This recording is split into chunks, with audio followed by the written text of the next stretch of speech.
Assalamualaikum warahmatullahi wabarakatuh. Perkenalkan, nama saya Sela Anggraini dengan NPM CA2411100033. Saya di sini akan menjelaskan tentang Pancasila dalam sejarah Indonesia. Sebelumnya ada yang tahu nggak sih apa itu Pancasila? Pancasila adalah dasar negara Republik Indonesia yang dirancang untuk menjadi pedoman hidup dalam membangun dan menjaga persatuan bangsa. Sebagai sebuah ideologi, Pancasila menggambarkan prinsip-prinsip dasar yang menjadi landasan moral, etika, politik, dan sosial dalam kehidupan bernegara. Keberagaman bangsa Indonesia, baik dari segi budaya, agama, bahasa, maupun etnis, mendorong perlunya sebuah dasar negara yang inklusif dan mampu menyatukan seluruh elemen masyarakat. Latar belakang pembentukan Pancasila. Kondisi saat itu, pada masa penjajahan Jepang, Indonesia mulai mempersiapkan kemerdekaan. Jepang membentuk Badan Penyelidik Usaha-Usaha Persiapan Kemerdekaan Indonesia, atau bisa disebut juga dengan BPUPKI, untuk membahas dasar negara.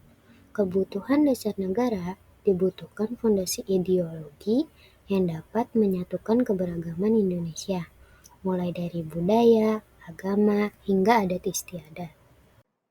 Menelusuri konsep dan urgensi Pancasila dalam arus sejarah bangsa Indonesia. Perumusan Pancasila pada awalnya dilakukan dalam sidang BPUPKI pertama yang dilaksanakan pada tanggal 29 Mei sampai dengan 1 Juni 1945. BPUPKI dibentuk oleh pemerintah pendudukan Jepang pada tanggal 29 April 1945 dengan jumlah anggota 60 orang.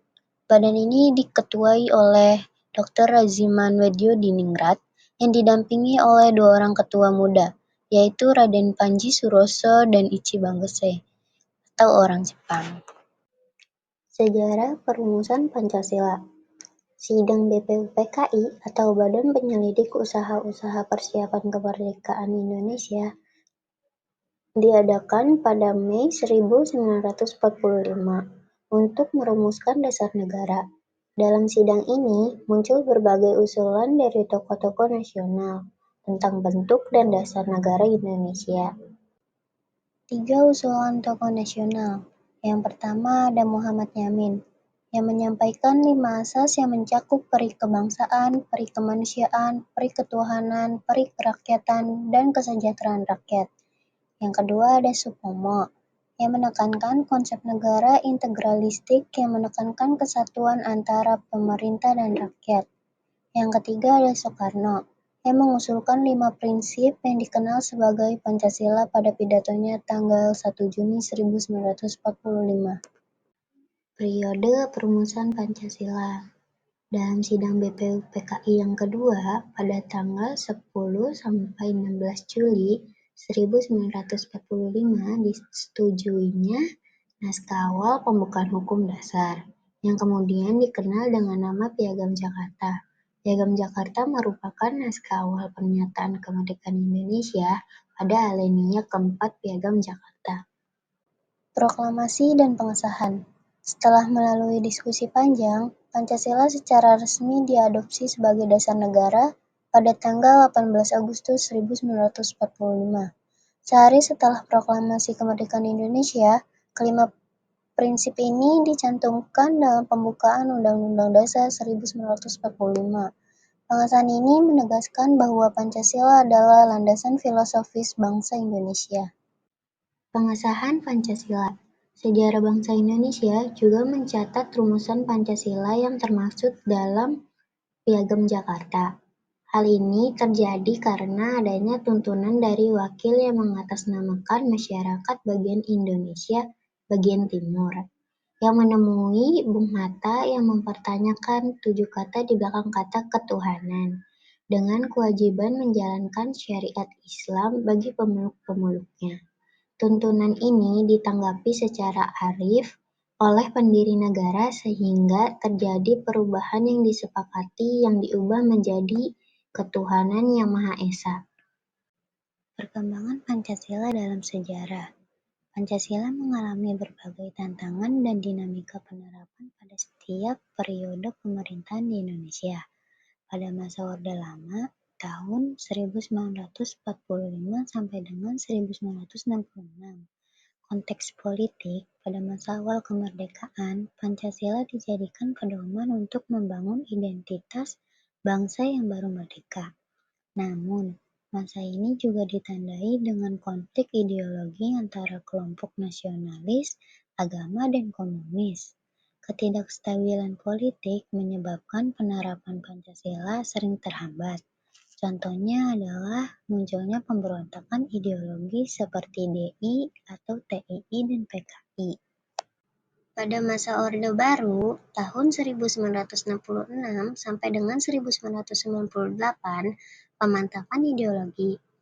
Pada masa ini, pemerintah di bawah Presiden Soeharto menekankan pentingnya Pancasila sebagai ideologi negara melalui program seperti Pedoman, Penghayatan, dan Pengamalan Pancasila atau P4. Meskipun Pancasila dipromosikan secara luas, ada kritik bahwa ideologi ini sering dimanipulasi untuk melegitimasi kekuasaan pemerintah. Penegakan demokrasi juga cenderung dilemahkan. Pada masa reformasi tahun 1998 sampai dengan sekarang, revitalisasi Pancasila. Setelah jatuhnya Orde Baru, Pancasila kembali ditekankan sebagai landasan untuk membangun demokrasi yang sehat dan inklusif. Upaya ini meliputi reformasi pendidikan dan penguatan pemahaman masyarakat tentang nilai-nilai Pancasila. Tantangan baru seperti globalisasi, radikalisme, dan konflik sosial menguji relevansi Pancasila. Namun, nilai-nilai Pancasila terus dijadikan pedoman untuk menjaga persatuan nasional. Nilai-nilai Pancasila. Setiap sila dalam Pancasila mengandung nilai-nilai yang relevan dengan kehidupan berbangsa dan bernegara. Yang pertama, ketuhanan yang Maha Esa, menegaskan pentingnya penghormatan terhadap keberagaman agama. Yang kedua, kemanusiaan yang adil dan beradab, mengedepankan keadilan dan hak asasi manusia. Yang ketiga, persatuan Indonesia, mengutamakan persatuan di atas keberagaman suku, agama, dan budaya. Yang keempat, kerakyatan yang dipimpin oleh hikmat kebijaksanaan dalam permusyawaratan atau perwakilan, menegaskan pentingnya demokrasi dan musyawarah. Yang kelima, keadilan sosial bagi seluruh rakyat Indonesia, menyatakan komitmen terhadap kesejahteraan dan keadilan sosial. Relevansi Pancasila di masa kini. Sebagai ideologi terbuka, Pancasila dapat menyesuaikan dengan perkembangan zaman tanpa kehilangan esensinya. Menghadapi tantangan globalisasi, nilai-nilai Pancasila tetap relevan untuk menjaga kedaulatan, budaya, dan identitas bangsa Indonesia. Kesimpulannya, Pancasila adalah fondasi yang kokoh bagi Indonesia, baik sebagai dasar negara maupun pedoman hidup. Sejarah perjalanan Pancasila menunjukkan bahwa ideologi ini selalu relevan, meskipun menghadapi berbagai tantangan di setiap era. Untuk menjaga keberlanjutan nilai-nilai Pancasila, diperlukan pemahaman yang mendalam dan penerapan yang konsisten di semua bidang kehidupan.